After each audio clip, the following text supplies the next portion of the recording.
జనరేషన్లో ఉన్నటువంటి ఎగ్జాంపుల్ తీసుకొని వేట కొడవళ్ళ నుంచి కత్తుల నుంచి గొడ్డల వరకు వస్తే మనమేమో ఆస్తిలో సమాన హక్కులు కల్పిస్తూ డ్వాక్రా సంఘాలకు ఇస్తూ పొలిటికల్ ఎంపవర్మెంట్ ఇస్తూ 33% చేస్తున్నాం.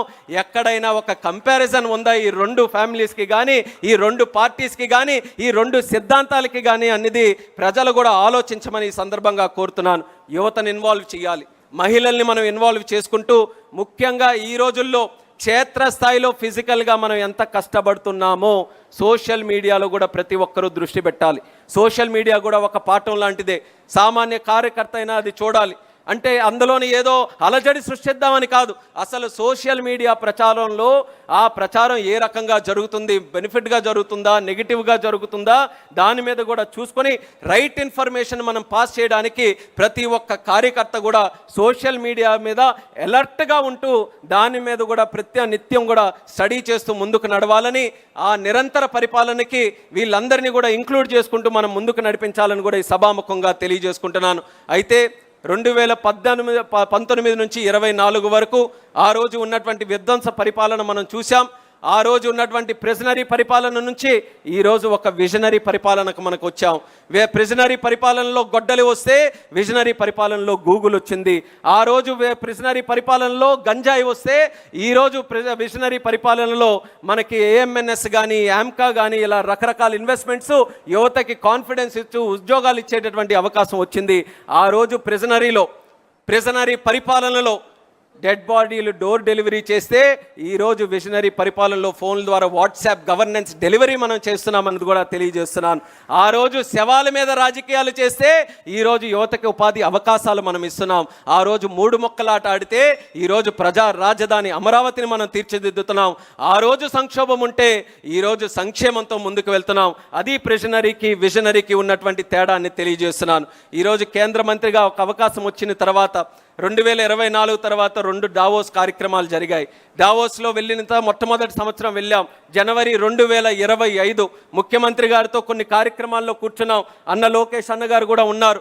ఆ రోజు ప్రపంచ స్థాయిలో ఎన్నో కంపెనీలన్నీ కూడా మనం పిలుచుకొని, అయ్యా ఒక్కసారి రండి, ఆంధ్రప్రదేశ్ తాలూకా స్టాల్ ఉంది, ఒక్కసారి కలిసి మా దగ్గర ఏ అవకాశాలు ఉన్నాయని చూడనంటే చాలామంది అంత ఇంట్రెస్టెడ్గా చూపించలేదు, అంత యాక్టివ్గా మన దగ్గర రావడానికి అంత సుముఖంగా లేరు. అయినా కొంతమంది వచ్చిన తర్వాత తీరా మనం అన్ని రకాల అవకాశాలు, మన గవర్నెన్స్, మన పరిపాలన, మన పార్టీ యొక్క విధి విధానాలు అన్నీ కూడా చెప్పిన తర్వాత ఇది సరే, మళ్ళీ తర్వాత మీ ప్రభుత్వం మారిపోతే మా పరిస్థితి ఏంటన్నటువంటి క్వశ్చన్ ఆ రోజు 2025లో అడిగారు. అలాగే ఢిల్లీలో కూడా వెళ్ళాం. జూన్లోనే మనం అందరం కూడా స్వేరింగ్ ఇన్ చేసిన తర్వాత ముఖ్యమంత్రిగా మొదటి 3-4 నెలలు కేంద్ర ప్రభుత్వాన్ని దగ్గరికి వచ్చి ఏ మంత్రి గడప తొక్కినా సరే ఆ రోజు ముఖ్యమంత్రిగా ఒక 5-6 పేపర్లు తీసుకొని వెళ్ళి మా రాష్ట్రానికి నిధులు రావాలి, మా రాష్ట్రానికి కార్యక్రమాలు జరగాలని ఏ మంత్రి దగ్గరికి వచ్చినా చంద్రబాబు నాయుడు గారు 5 కాగితాలు ఇస్తే ఆ కేంద్ర మంత్రులందరూ 10 కాగితాలు ఇచ్చేవారు. మీ 5 సంవత్సరాలు అక్కడ రాష్ట్రంలో జరిగినటువంటి పరిపాలన వల్ల ఎంత నష్టం మాకు జరిగిందో అని చెప్పి ఇది సరిచేయండి అని చెప్పి కేంద్ర మంత్రులు తిరిగి ఇచ్చే పరిస్థితి జూన్ 2024 ఉండేది. ఆ పరిస్థితి నుంచి దావోస్ 2026కి వెళితే అదే దావోస్లో ఆంధ్రప్రదేశ్ స్టాల్ పెడితే ఇండియా స్టాల్ కంటే ఆంధ్రప్రదేశ్ స్టాల్లో తాకిడి ఎక్కువ ఉంది. అందరికీ కూడా ఒక నమ్మకం క్రియేట్ అయ్యి మనం ఎక్కడైనా సరే, అది కేవలం భారతదేశంలో ఉన్న రాష్ట్రాలతోనే కాంపిటీషన్ కాదు. దావోస్ అని అంటే 140కి పైగా దేశాలన్నీ కూడా అక్కడ స్టాల్స్ పెట్టుకొని ఉంటాయి. Saudi Arabia, UAE, England, America అందరి తాలూకా స్టాల్స్ ఉన్నా సరే పెద్ద పెద్ద ఇన్వెస్ట్మెంట్స్, గూగుల్ లాంటి investment, data centre investment, quantum లాంటి ఇన్వెస్ట్మెంట్, డిఫెన్స్లో, ఏరోస్పేస్లో, డ్రోన్స్లో ఏ సెక్టర్ చూసుకున్నా సరే ప్రతి ఒక్కరూ ఆంధ్రప్రదేశ్ని నమ్మి మన దగ్గర లక్షల కోట్ల ఉపాధి అవకాశాలు కల్పించే పెట్టుబడులు తీసుకొని వచ్చారనంటే దానికి కారణం చంద్రబాబు నాయుడు గారి మీద ఉన్న నమ్మకం, ఆయన పరిపాలన మీద ఉన్నటువంటి నమ్మకం. ఒక్క సంవత్సరంలో 5 సంవత్సరాలు వాళ్ళు చేసినటువంటి విధ్వంసాన్ని తిప్పికొట్టి మళ్ళీ బ్రాండ్ ఆంధ్రప్రదేశ్ని తయారు చేశారు. అలాగే ఈరోజు ఢిల్లీ కూడా వెళ్తున్నాం కదా, ఢిల్లీలో కేంద్ర మంత్రుల దగ్గరికి వెళ్తే వాళ్ళు సమస్యలు చెప్పడం కాదు, ఆ రోజు చెప్పేవారు 5 సంవత్సరాల్లో ప్రాబ్లమ్స్ ఏంటని. ఈరోజు ఏం చెప్తున్నారంటే మోదీ గారు దేశంలో కొత్త పథకం తీసుకొని వచ్చారు, కొత్త సంస్కరణ తీసుకొని వచ్చారు. సోలార్ ఎనర్జీలో కావచ్చు, ఇన్వెస్ట్మెంట్స్లో కావచ్చు, సెమీ కండక్టర్స్లో కావచ్చు, ఎయిర్పోర్ట్స్లో కావచ్చు, ఇలా ఏ సెక్టర్ తీసుకొని వచ్చినా అది ఇంప్లిమెంట్ చేయాలనంటే ఆ ఘనత చంద్రబాబు నాయుడు గారికే ఉందని ఈరోజు ఎవరి వెళ్ళినా సరే స్కీములు ఇచ్చి అయ్యా తొందరగా మీరే చేయండి, మీరు చేస్తే ఆదర్శంగా మిగతా రాష్ట్రాలు తీసుకెళ్తాయని ఈరోజు ఆ పరిస్థితిని కూడా మార్చి దావోస్ కానీ ఢిల్లీ కానీ ఆంధ్ర పరిపాలన తాలూకా విధానం చంద్రబాబు నాయుడు గారి ఆధ్వర్యంలో ఏ రకంగా బలంగా ముందుకు నడుస్తుందో మీరందరూ కూడా గమనించాలని తెలియజేస్తున్నాను. అందుకనే కార్యకర్తలు సుస్థిర పరిపాలన, నిరంతర పరిపాలన, stability in governance, continuity in government, ఈ రెండు విషయాలు మనం ఒక జీవన విధానంగా టీడీపీ అనంటే 9 to 5 జాబ్ లాగా కాదు. టీడీపీ అనంటే ప్రజాసేవలో, ప్రజాక్షేత్రంలో, ప్రజల సంక్షేమం కోసం 24/7/365 ఫర్ ఎవర్ మనం నిరంతరం కూడా ఇది పని చేస్తూనే ఉంటాం, కృషి చేస్తూనే ఉంటామన్న విధంగా మనం కార్యక్రమాలన్నీ కూడా చేయాలని తెలియజేసుకుంటూ, నిన్న అన్న మాట చంద్రబాబు నాయుడు గారు అన్న మాట నెవర్ అగైన్ అని చెప్పారు. అది కూడా మనం గుర్తుపెట్టుకోవాలి.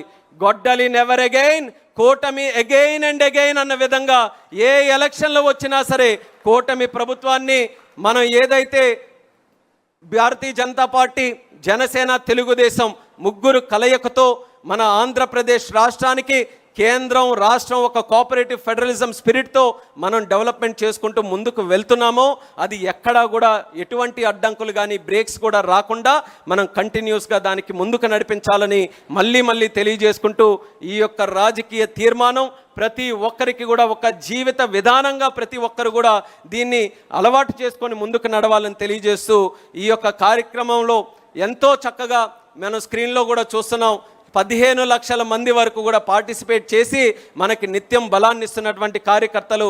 కోటమిరెడ్డి గారు కూడా మాట్లాడారు, వాస్తవమైనటువంటి మాట. ఈరోజు కేంద్ర మంత్రిగా ఉన్నాను, చంద్రబాబు నాయుడు గారు ఆశీర్వదించి పంపించి ఈరోజు ఢిల్లీలో క్యాబినెట్లో, సెంటర్లో కోటేసుకొని అక్కడ క్యాబినెట్లో కూర్చుంటే చాలా గొప్పగానే ఉంటుంది. కానీ పసుపు చొక్కా వేసుకొని మహానాడులో ఇక్కడ కృషి చేస్తే అంతకంటే గొప్పతనం ఏ తెలుగుదేశం పార్టీ కార్యకర్తకు కానీ నాయకుడికి దొరకదు. అది నాకు ఎప్పుడు కూడా లభిస్తూ ఉంటుందని మరొకసారి సందర్భంగా తెలియజేస్తూ, మొట్టమొదటి ప్రాధాన్యత పార్టీకి, క్యాడర్కి మనం ఇచ్చి తరువాత మనం ఆ ప్రభుత్వానికి కూడా మనం సేవ చేస్తూ ముందుకు నడవాలని ఈ మహానాడు ద్వారా ప్రతి ఒక్కరికి కూడా తెలియజేసుకుంటూ, చంద్రబాబు నాయుడు గారికి మరొక్కసారి నా హృదయపూర్వకమైనటువంటి అభినందనలు. ఏ రోజు కూడా తెలుగుదేశం పార్టీలో పనిచేసినటువంటి ఒక నాయకుడు తాలూకా బిడ్డగా కాకుండా తన సొంత బిడ్డగా చూసుకొని ఎల్లప్పుడూ కూడా నాకు ఆశీర్వదిస్తున్నారు. నా తరపున నాలాంటి కుటుంబాలు లక్షలు ఉన్నాయి తెలుగుదేశంలో. నాకొక్కరికని కాదు, ప్రతి ఒక్కరికి కూడా అదే భావనతో ఆయన చూస్తున్నారు. వాళ్ళందరి తరపున కూడా ఆయన పాదాలకి నమస్కరించుకుంటూ ఈ అవకాశం కల్పించిన ఆయనకి హృదయపూర్వక ధన్యవాదాలు తెలియజేస్తూ, కాస్త సమయం ఎక్కువైంది కాబట్టి మన్నించాలని కూడా తెలియజేసుకుంటూ మీ అందరి దగ్గర సెలవు తీసుకుంటున్నాను. జై తెలుగుదేశం, జై తెలుగుదేశం, జై తెలుగుదేశం. చంద్రబాబు నాయుడు గారి నాయకత్వం, లోకేష్ అన్న గారి నాయకత్వం.